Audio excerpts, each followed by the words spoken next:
ये इसी ज्ञान को परमेश्वर कबीर जी स्वयं प्रकट होकर जब बनारस में प्रकट हुए थे विक्रमी संवत सन 1455 अर्थात सन 1398 में,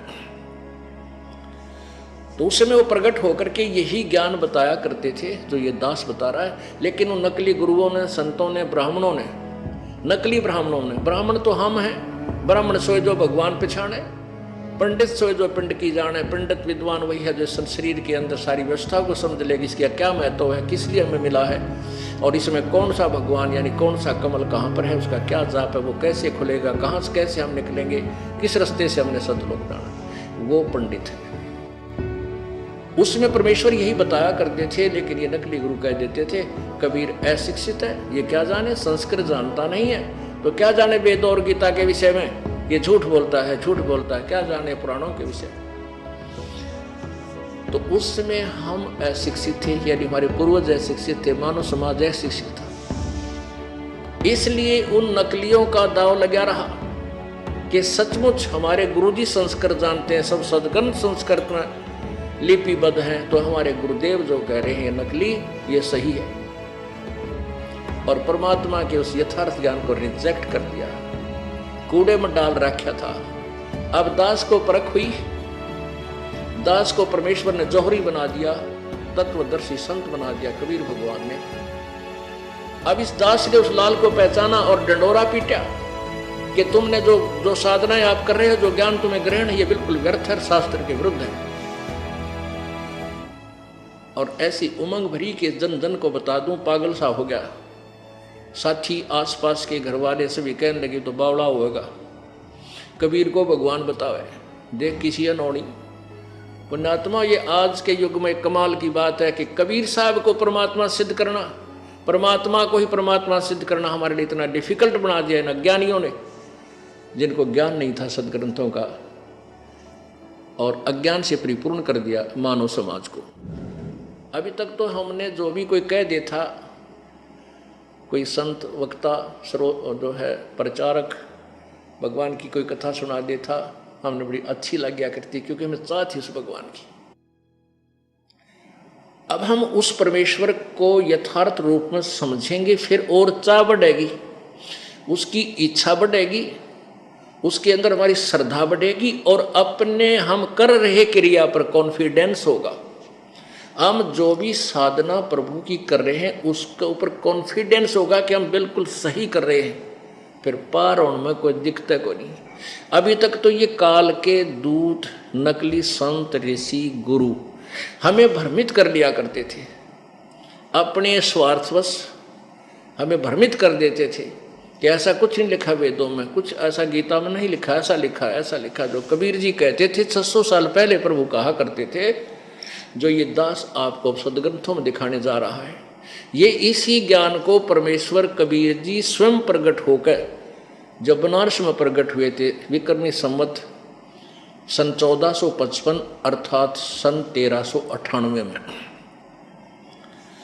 तो उस समय वो प्रकट होकर के यही ज्ञान बताया करते थे जो ये दास बता रहा है। लेकिन उन नकली गुरुओं ने, संतों ने, ब्राह्मणों ने, नकली ब्राह्मणों ने, ब्राह्मण तो हम हैं, ब्राह्मण सोए जो भगवान पहचाने, पंडित सोए जो पिंड की जाने, पंडित विद्वान वही है जो शरीर के अंदर सारी व्यवस्था को समझ लेगी, इसका क्या महत्व है, किस लिए हमें मिला है, और इसमें कौन सा भगवान यानी कौन सा कमल कहाँ पर है, उसका क्या जाप है, वो कैसे खुलेगा, कहाँ से कैसे हम निकलेंगे, किस रास्ते से हमने सतलोक जाना, वो पंडित है।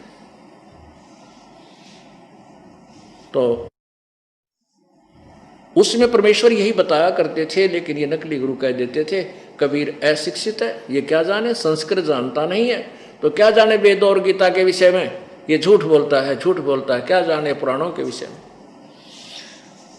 तो उस समय हम अशिक्षित थे, यानी हमारे पूर्वज अशिक्षित थे, मानव समाज अशिक्षित था। इसलिए उन नकलियों का दाव लगा रहा कि सचमुच हमारे गुरुजी संस्कृत जानते हैं, सब सदग्रंथ संस्कृत में लिपिबद्ध हैं, तो हमारे गुरुदेव जो कह रहे हैं नकली, ये सही है। और परमात्मा के उस यथार्थ ज्ञान को रिजेक्ट कर दिया, कूड़े में डाल रखा था।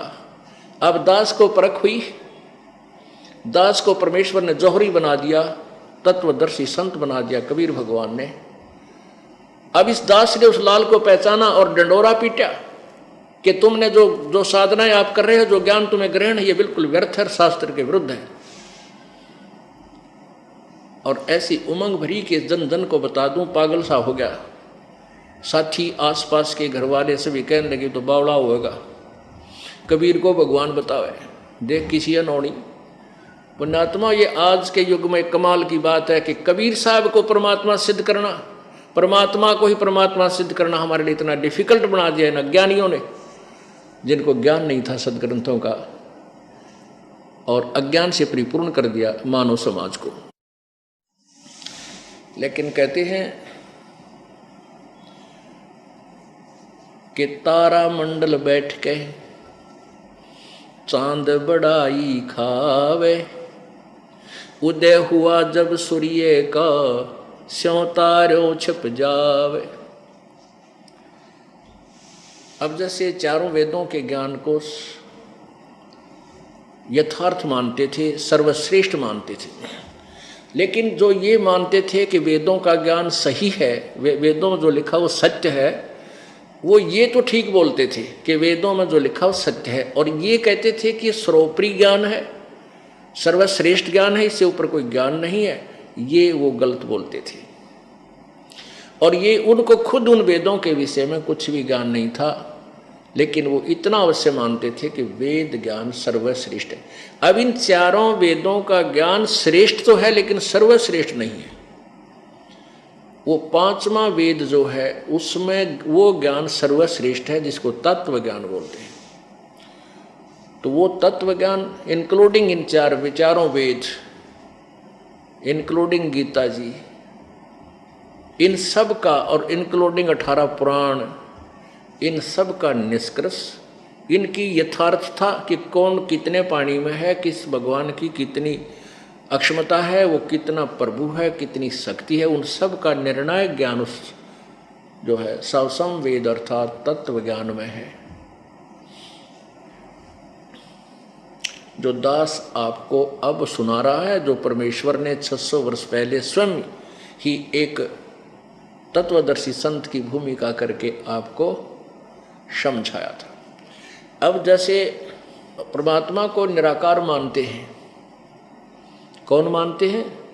जिनको परमात्मा का साक्षात्कार नहीं हुआ, जिन्होंने प्रभु को कभी देखा नहीं, जिनका परमात्मा से साक्षात्कार हुआ, जिन्होंने परमात्मा को प्रत्यक्ष देखा, उन्होंने साकार बताया, नर आकार बताया, मनुष्य जैसा बताया। और यही प्रमाण हमारे सदग्रंथ देते हैं, पवित्र बाइबल, पवित्र कुरान शरीफ, पवित्र चारों वेद और पवित्र सवसम वेद, यानी कबीर परमेश्वर द्वारा दिया गया यथार्थ ज्ञान।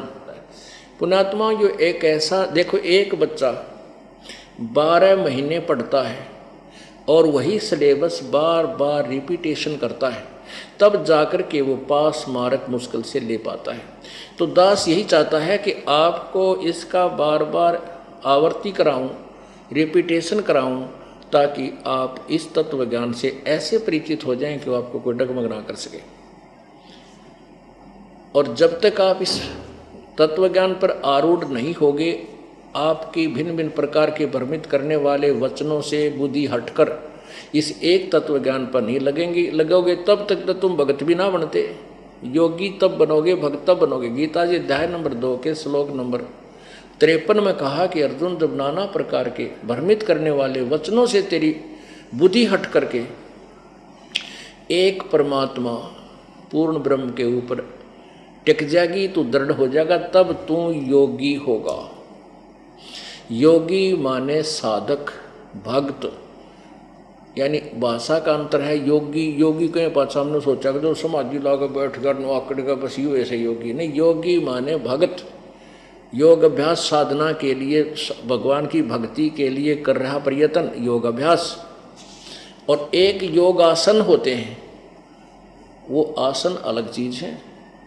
योग यहाँ जो अध्यात्म ज्ञान के अंदर जो आता है, ये योग माने भक्ति होती है। योगी माने भक्त होता है, साधक होता है।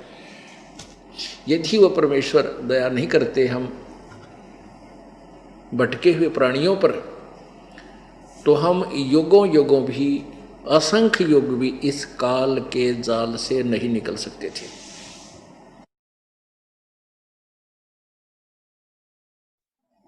उस परमेश्वर ने दया करी।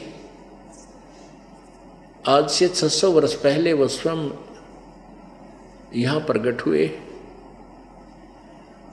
और अपने यथार्थ ज्ञान को लोकोक्तियों के माध्यम से, लोकोक्तियों के माध्यम से, काव्यना यानी कविताओं के द्वारा उच्चारण कर करके जनसाधारण के सामने ऊंचे स्वर में बोल बोल के तंबूरा लेकर परमात्मा कहीं खड़े हो जाते थे ताकि कोई आकर्षित हो और मेरे ज्ञान को सुने। और परमात्मा की वाणी ऐसी जो है कसक वाली है, ऐसे आकर्षित करती है जैसे चुंबक खींच लेता है। परमात्मा की वाणी अपनी आत्मा को इतनी प्यारी लगती है जैसे बहुत ही स्वादिष्ट आनंददायक होती है, वो बहुत अच्छी लगती है। तो वो पुण्यात्माएं उस परमात्मा की वाणी को